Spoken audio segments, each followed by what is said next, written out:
Wanneer ons luister na die wêreld waarin ons leef, hoor ons dieselfde boodskap oor en oor. Daar is 'n tekort. Daar's nie genoeg nie. Daar's nie genoeg tyd om alles gedoen te kry nie. Daar's nie genoeg geld nie. Daar's nie genoeg geleenthede nie. Daar's nie genoeg erkenning nie. Daar's nie genoeg aandag nie. En daar's nie genoeg ruimte vir almal om te kry wat hulle wil hê of om te kry wat hulle selfs nodig het nie. En wanneer ons as mense begin glo daar is nie genoeg nie, verander die manier waarop ons leef. Dan begin ons beskerm wat ons het. Ons begin beklei vir ons deel. Ons vergelyk onsself aanhoudend met ander, want ons is so bang ons is die een wat agterbly. En voor ons kan kry, begin ons die lewe sien as 'n kompetisie waar jy 'n wenner het en waar iemand dan noodwendig die verloorder is. En eintlik sien ons dit oral om ons, by die werk, in die ekonomie, in die politiek, oral in die wêreld sien ons mense kompeteer met mekaar vir bevordering, vir aandeel, vir aandag, vir invloed. Maar die hartseer is dat hierdie manier van dink nie buite ons huise bly nie. Dit sluip dikwels ook ons huise en ons verhoudings binne. Sonder dat ons dit dikwels eers besef, leef die gedagte soms ook in ons huise en in ons harte. Iemand moet wen en iemand moet verloor. Dink maar net aan vrae soos, wie kry hulle sin en wie nie? Wie wen hierdie argument en wie nie? Wie se behoeftes kom nou eerste en wie se nie? Wie kry die erkenning en wie nie? Maar die interessante is dat die Bybel met 'n heel ander werklikheid werk. Reeds van die eerste bladsye van die Bybel af is dit al duidelik. Die Bybel werk nie met 'n tekort nie. Die Bybel werk met oorvloed. En dit word van die begin af vir ons so duidelik geteken as ons die verhaal lees van 'n God wat in oorvloed skep, wat gee, wat seën, wat voorsien. Die ganse wêreld ontstaan uit die hand van 'n vrygewige God, oorvloedig in sy wese. En vrygewig en oorvloedig bestaan die wêreld dan ook voort. Ons sien in Genesis, vrugtebome dra saad, die aarde bring voort, die see wemel van lewe, die hemelruim word gevul, volgemaak. En ons hoor, dit was goed.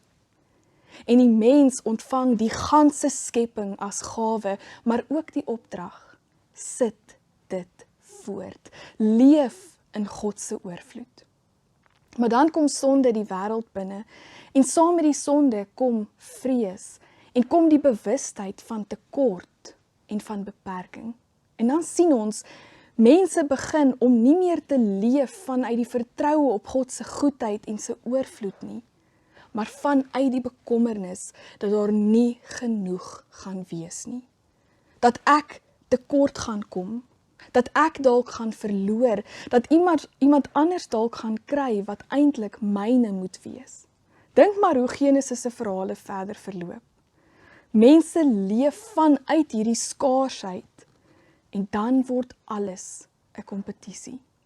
Die Ou Testamentiese verhale verklap so een na die ander hoe belangrik dit vir mense geword het, om reg te wees, om raak gesien te word, om toe te eien ten koste van 'n ander, om net nie die een te wees wat verloor nie. En so gaan dit dan vir duisende jare aan. Maar wanneer Jesus na vore tree, herinner hy weer die wêreld aan hoe God se koninkryk werklik werk. Dink maar aan sy prediking, sy optrede, sy gelykenisse, sy ganse bediening.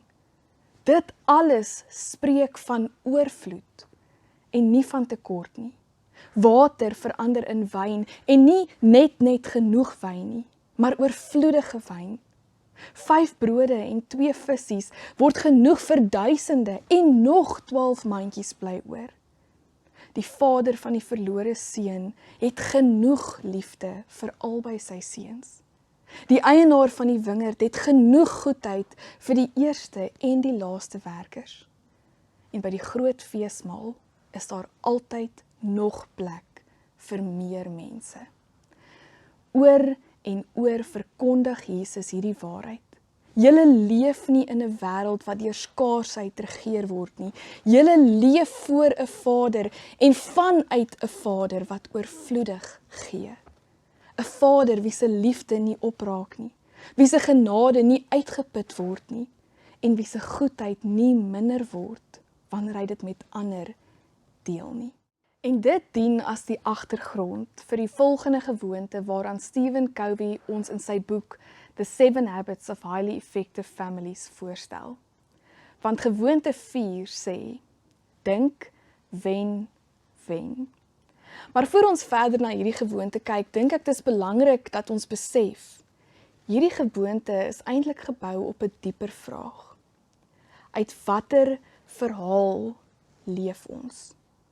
Leef ons uit die verhaal van vrees dat daar nie genoeg is nie? Of leef ons uit die verhaal van vertroue dat ons God 'n God van oorvloed is? Want hoe ons hierdie vraag beantwoord, bepaal hoe ons na ander mense kyk. Dit bepaal hoe ons verhoudings hanteer en benader. Dit bepaal of ons ander mense as mededingers of medereisigers sien. Dit bepaal of ons glo dat iemand anders se voorspoed my verlies beteken. Of dat ons glo daar is ruimte vir almal van ons om te floreer. Dit bepaal of ons verhoudings bou op kompetisie, suinigheid en agterdog. Of op vertroue, vrygewigheid en respek. Hierdie 4de gewoonte nooi ons na 'n lewe waar ons nie aanhoudend vra, hoe kan ek wen nie, maar eerder, hoe kan ons floreer? Hoe kan ons as gesin 'n lewe van oorvloed leef, soos God dit van die begin af bedoel het? Maar kom ons zoom net vir 'n oomblik eers gou 'n bietjie uit en ons kry 'n oog op die hele reeks sover. Die eerste 3 gewoontes wat Covey noem en wat ons tot dusver bespreek het, help gesinne om verantwoordelikheid vir hulle eie lewens te neem. Dit help ons as gesinne om nie bloot passiewe ontvangers van ons omstandighede en van 'n turbulente wêreld te wees nie, maar eerder om doelgerig en doelbewus te leef. Want gewoonte 1 het ons geleer om proaktief te wees, deur te fokus op dit wat binne die sirkel van ons invloed lê. Gewoonte 2 het ons herinner hoe belangrik dit is om met die einddoel in gedagte te begin. Om as 'n gesin te weet wie ons is, waarvoor ons staan en ook waarheen ons op pad is. En verlede keer het gewoonte 3 ons gehelp om eerste dinge eerste te sit. Om dit wat vir ons die belangrikste is, nie net op 'n papier teen ons muur te hê nie, maar ook in ons dagboeke, ook in ons kalenders en ook as 'n deel van ons gewoontes. So die eerste 3 gewoontes help 'n gesin om beheer oor hulle lewe te neem. Maar van hierdie punt af skuif die fokus. Want nou begin Covey praat oor iets wat selfs belangriker is as al hierdie doelwitte en planne. Want hy praat oor die hart van gesin wees. Hy praat oor ons verhoudings. Want 'n gesin kan wonderlike planne hê. 'n Gesin kan 'n duidelike missie hê. 'n Gesin kan selfs hulle prioriteite alles mooi in plek hê. Maar as die verhoudings binne die gesin nie gesond is nie, beteken al hierdie ander dinge eintlik bitter min. En so fokus die volgende 3 gewoontes op die bou van sterk verhoudings in die ruimte van ons gesinne. En ons gaan sien hoe hierdie volgende 3 gewoontes gesinne wil help om as 'n hegte span saam te werk, om mekaar beter te verstaan, om vertroue te bou en om in die ruimte van ons huise 'n kultuur te skep waar elke mens in ons gesin veilig voel, waardeer voel en floreer. Waar daardie oorvloed wat God van die begin af bedoel het, die pas aangee. En die eerste manier om vanuit hierdie oorvloed te leef en om hierdie vertroue te bou en hierdie kultuur te skep, is deur gewoonte 4. Dink, wen, wen. Nou Covey sê, wanneer ons met mense in verhouding staan, tree ons gewoonlik uit een van 4 baie basiese maniere van dink en doen op. En die eerste een hiervan is wen, verloor. Dis 'n ingesteldheid wat sê, ek moet wen, so jy moet verloor. Dit gaan daaroor om jou sin te kry, die argument te wen, die beheer te behou en die laaste sê te hê. En as ons eerlik moet wees, sluip hierdie ingesteldheid 'n bietjie te gereeld ook in ons huise in. En dan word verhoudings kompetisies. Gesprekke word debatte en kommunikasie word 'n plek waar mense mekaar probeer oortuig, eerder as verstaan. Maar daar is ook 'n volgende manier van dink. Verloor, wen. En iemand met so 'n ingesteldheid sê, dis reg, kry jy maar jou sin, ek sal aanpas. En dit klink dalk selfs nederig as ons dit sê, maar op die lang duur kan dit net soveel skade doen. Want mense wat voortdurend verloor sodat 'n ander een kan wen, loop die risiko om stelselmatig bitter te word. Maar daar is ook 'n derde moontlikheid. Verloor, verloor. En dit gebeur wanneer mense so vasgevang raak in teleurstelling, seer kry of konflik, dat hulle begin dink, as ek nie kan wen nie, gaan niemand wen nie. En ongelukkig sien ons dit ook soms in ons huise. Mense hou op om saam te werk. Hulle hou op om mekaar se goeie trou te aanvaar. Hulle onttrek hulle self en hulle straf mekaar met stilte. En uiteindelik verloor almal. En dan die 4de manier van dink, wat uiteindelik ook die 4de gewoonte van 'n gesonde en 'n floreerende gesin vorm, is wen, wen. En wen-wen beteken nie altyd dat almal hulle sin kry nie. En dit beteken ook nie dat daar nooit verskille gaan wees nie.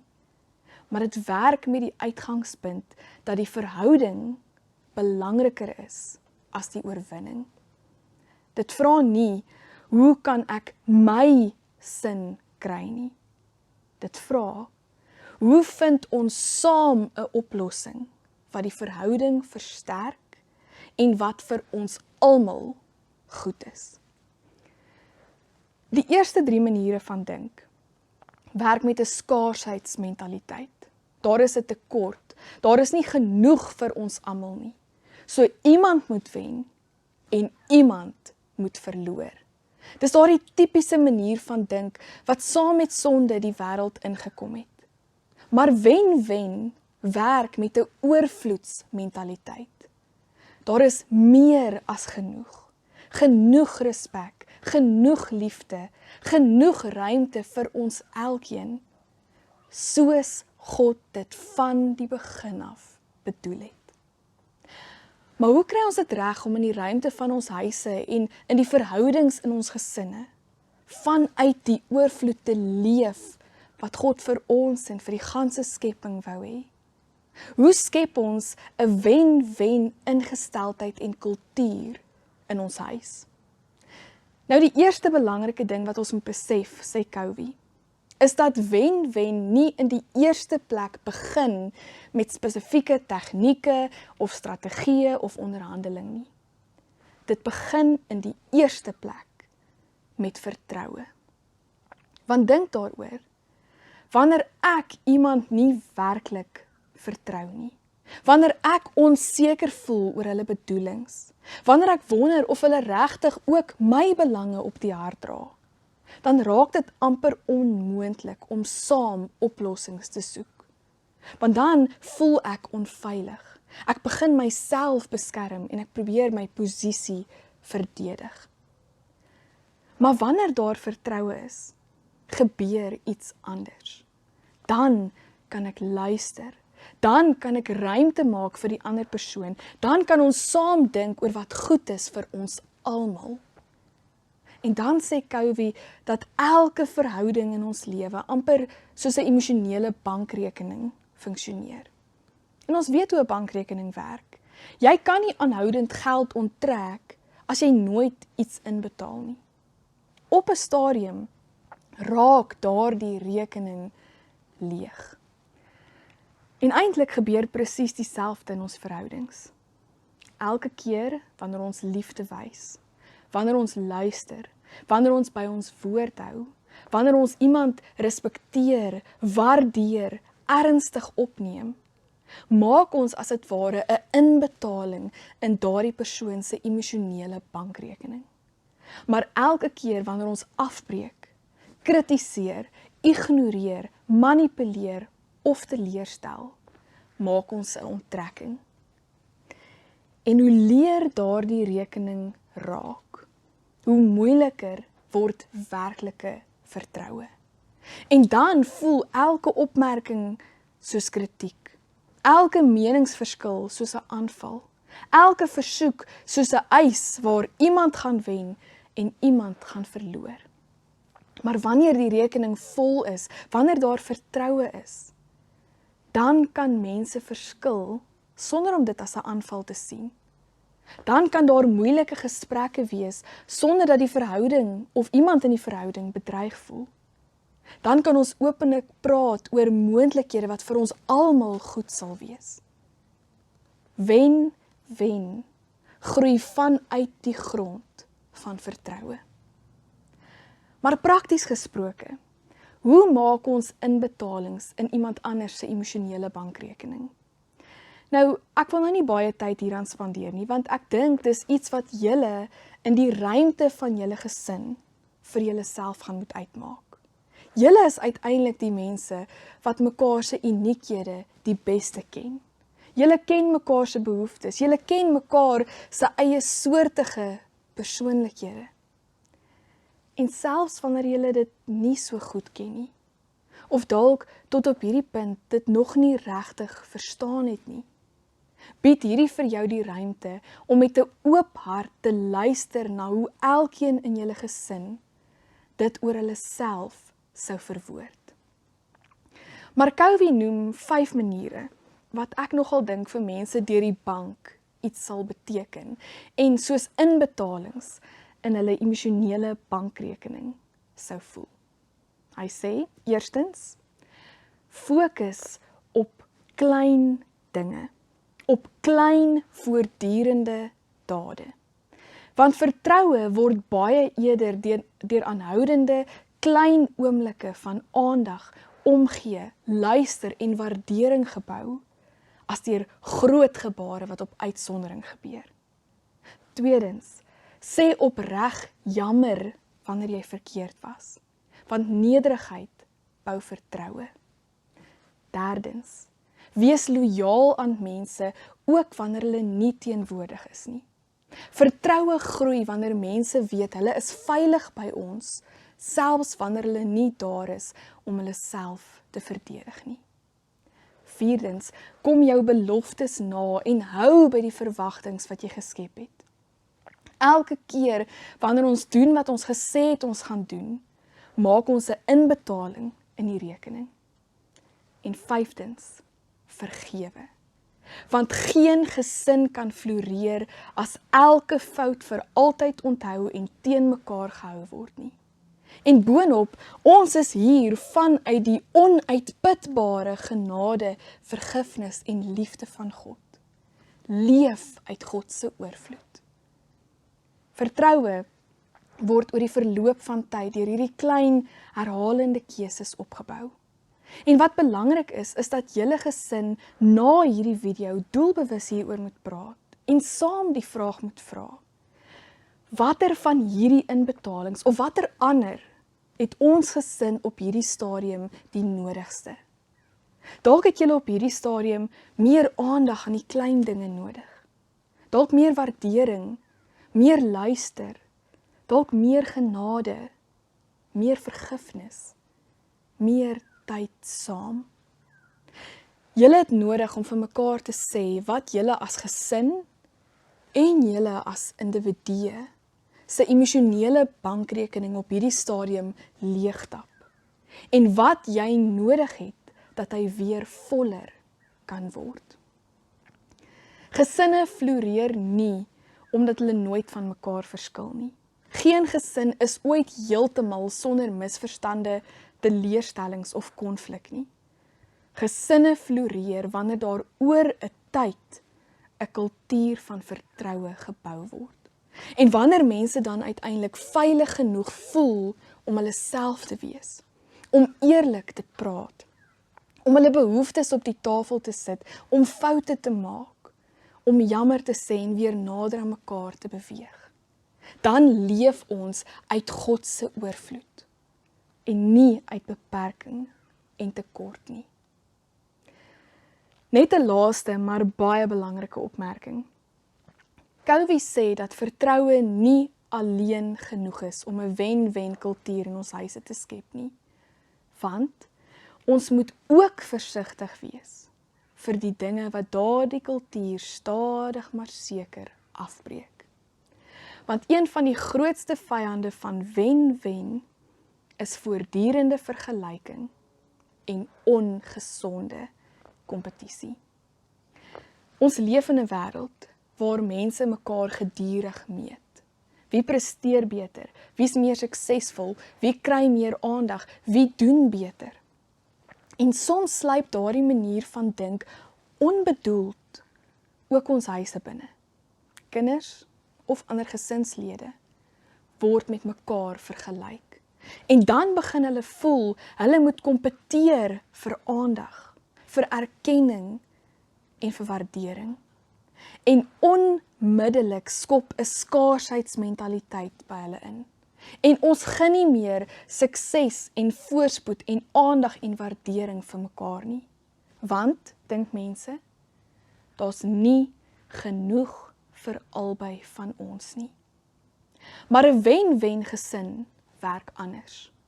'n wen-wen gesin verstaan dat elke mens uniek deur God geskep is uit sy oorvloed. Dat elke mens, elke kind verskillende gawes ontvang het. Dat elke persoon op 'n ander manier groei en ontwikkel en floreer. En daarom leer ons mekaar in 'n wen-wen gesin om mekaar se sukses te vier, om vir mekaar geleenthede te gun, om bly te wees wanneer iemand anders goed doen en floreer, om nie bedreig te voel deur iemand anders se voorspoed nie. Want wanneer ons as gesin uit God se oorvloed leef, hoef iemand anders se vreugde nooit my verlies te wees nie. Dan kan ons opreg saam lag, saam vier en mekaar aanmoedig. En dis uiteindelik een van die mooiste tekens van 'n gesonde gesin, 'n floreerende gesin. Wanneer ons nie ongesond met mekaar kompeteer of vergelyk nie, maar wanneer ons mekaar vier en so mekaar help om die mense te word wie God ons geskep het om te wees. Die gesin te word wat God vir ons gedroom het. Mag ons as gesinne leer om uit God se oorvloed te leef. Daardie oorvloed wat God van die begin af bedoel het. En mag ons huise dan plekke wees waar ons mekaar vertrou, mekaar vier en waar ons wen-wen floreer. Amen. Ons gaan nou saam bid en daarna kan julle as gesin gesels oor die vraag wat volg. Kom ons bid. Ons Hemelse Vader, dankie dat ons as gesinne die geleentheid het om vanaand voor U stil te raak en om oor ons gesin wees na te dink. Soos ons nou met U praat, Here, kom ons na U toe met dankbaarheid in ons harte. Dankie dat U 'n God van oorvloed is. En dankie dat ons daarom nie hoef te leef vanuit vrees, tekort en onsekerheid nie, maar vanuit die vaste sekerheid van U oneindige, oorvloedige liefde en genade. Maar Here, ons bely dat ons as individue en dat ons as gesinne so maklik vasgevang raak in die denke van hierdie wêreld. Ons vergelyk onsself met ander. Ons kompeteer, Ons raak dan ook beskermend oor ons tyd, ons aandag, ons behoeftes. Ons probeer soms wen, eerder as om lief te hê. Ons probeer reg wees, eerder as om in verhouding te staan. Maar Here, ons bid vanaand vir ons gesinne. Maak ons huise plekke waar U oorvloed na vore kom. Maak ons huise plekke waar vertroue kan groei, waar ons mekaar raak sien, waar ons geduld het om na mekaar te luister en die nederigheid om jammer te sê wanneer ons verkeerd was. Help ons om mekaar nie as mededingers te sien nie, maar as mense wat U aan ons toevertrou het. Leer ons om mekaar se vreugdes te vier, om mekaar se laste te dra, mekaar in ons uniekheid te waardeer en mekaar aan te moedig om die mense te word wat U ons geskep het. Here, ons bid, mag ons gesinne U koninkryk en U plan met hierdie wêreld weerspieël. Mag ons gesinne en ons huise 'n plek wees waar genade groter is as foute, waar liefde sterker is as vrees, waar daar oorvloed is en waar daar genoeg ruimte is vir elkeen van ons om te floreer. Ons bid dit alles in die naam van Jesus Christus, ons Here. Amen.